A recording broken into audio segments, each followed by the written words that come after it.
Hello दोस्तों, मेरे YouTube channel पर आप लोगों का स्वागत है। मैं कजरी गीत गाने जा रही हूँ। बहुत प्यारी कजरी गीत है। प्लीज़ आप लोग एक बार ज़रूर सुने और कमेंट करके बताएं आप कजरी गीत कैसा लगा।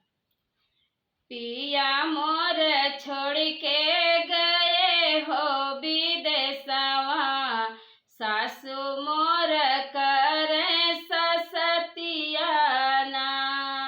पिया मोर छोड़ के गए हो विदेशवा, सासू मोर करे ससतियाना।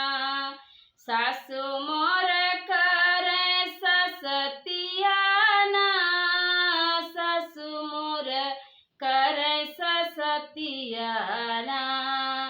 पिया मोर छोड़ के गए हो विदेशवा, सासू मोर करे ससतियाना। सोने की थाली में जेवन परोस्यो, सोने की थाली में जेवन परोस्यो, जेवना जेला बलम कलकतिया, सासू मोर करे ससतियाना। जेवना जेला बलम कलकतिया, सासू मोर करे ससतियाना। सासू मोर करे ससतियाना, सासू मोर करे ससतियाना। पिया मोर छोड़ के गए हो विदेशवा, सासू मोर करे ससतियाना। पिया मोर छोड़ के गए हो विदेशवा, सासू मोर करे ससतियाना।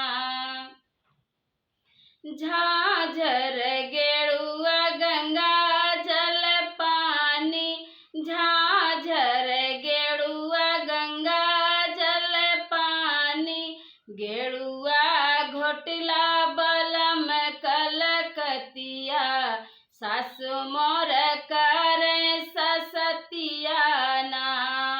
गेरुआ घोटला बलम कलकतिया, सासू मोर करे ससतियाना। सासू मोर करे ससतियाना, सासू मोर करे ससतियाना। पिया मोर छोड़ के गए हो विदेशवा, सासू मोर करे ससतियाना। पिया मोर छोड़ के गए हो विदेशवा, सासू मोर करे ससतियाना। लौंग इलायची के बीरा जोरायो, लौंग इलायची के बीरा जोरायो, बीरवा कुचला बलम कलकतिया, सासू मोर करे ससतियाना। बीरवा कुचला बलम कलकतिया, सासू मोर करे ससतियाना। सासू मोर करे ससतियाना, सासू मोर करे ससतियाना।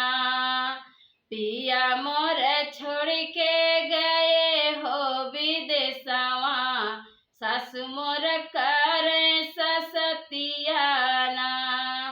पिया मोर छोड़ के गए हो विदेशवा, सासू मोर करे ससतियाना। फूल हजारी के सेज लगायो, फूल हजारी के सेज लगायो, सेजिया सोला बलम कलकतिया, सासू मोर करे ससतियाना। सासू मोर करे ससतियाना, सासू करे ससतियाना पिया मोर